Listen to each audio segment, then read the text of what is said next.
Жизнь здесь, в западном краю, тяжела, сынок. Каждый день борьба. Иногда неделями нормальной еды не видим. Вот почему так важно друг другу помогать. Может, поможешь, а? Я пеку песочные куличики. И мне нужны кое-какие ингредиенты. Добудь мне свежей грязи с тыквенной делянки перед домом и связку хвостов койота. Койотов ты найдешь на пустошах западного края. Ступай! Нам надо много ртов накормить.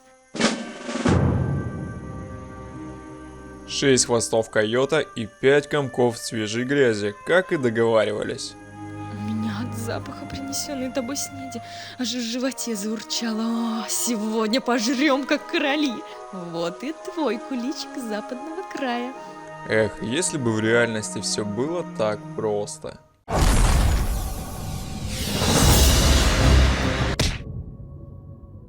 Всем привет! Это будет одно из тех уютных видео про собственные рецепты из Warcraft. Ведь мы будем готовить блюдо, которого в официальной поваренной книге нет. Куличик западного края. О чем очень давно просил мистер Трал. Это блюдо можно получить только за квест «Пир во время чумы», что в нашей локализации является отсылкой на небольшую пьесу Пушкина, которая в свою очередь основана на фрагменте пьесы шотландского поэта Джона Уилсона «Чумной город», посвященной лондонской чуме 1665 года, что в принципе очень подходит под описание происходящего в западном крае. В оригинале же это блюдо называется Westfall Mud Pie, что явная отсылка к торту под названием Mississippi Mud Pie или грязь Миссисипи, но судя по его ингредиентам, это точно не наш случай, уж слишком много шоколада. В общем, придется выкручиваться как есть. Для того, чтобы приготовить тесто, имитирующее грязь, я использовал ржаную муку, яйца, сливочное масло, соду и немного уксуса.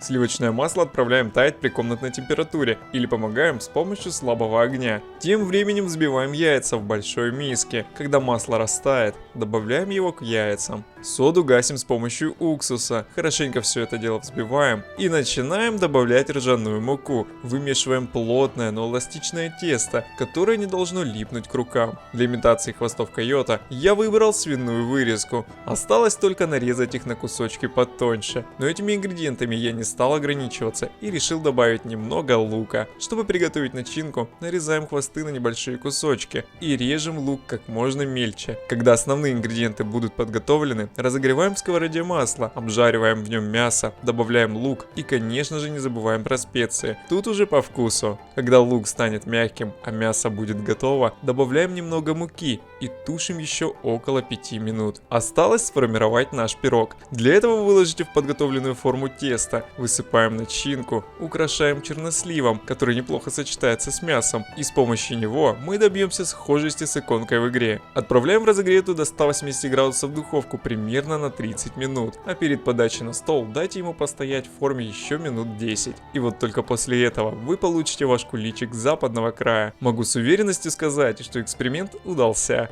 Такой пирог удивит и вас, и ваших домашних. И если такие куличи едят в западном крае, то грех жаловаться. Готовьте, ешьте, играйте. Пока!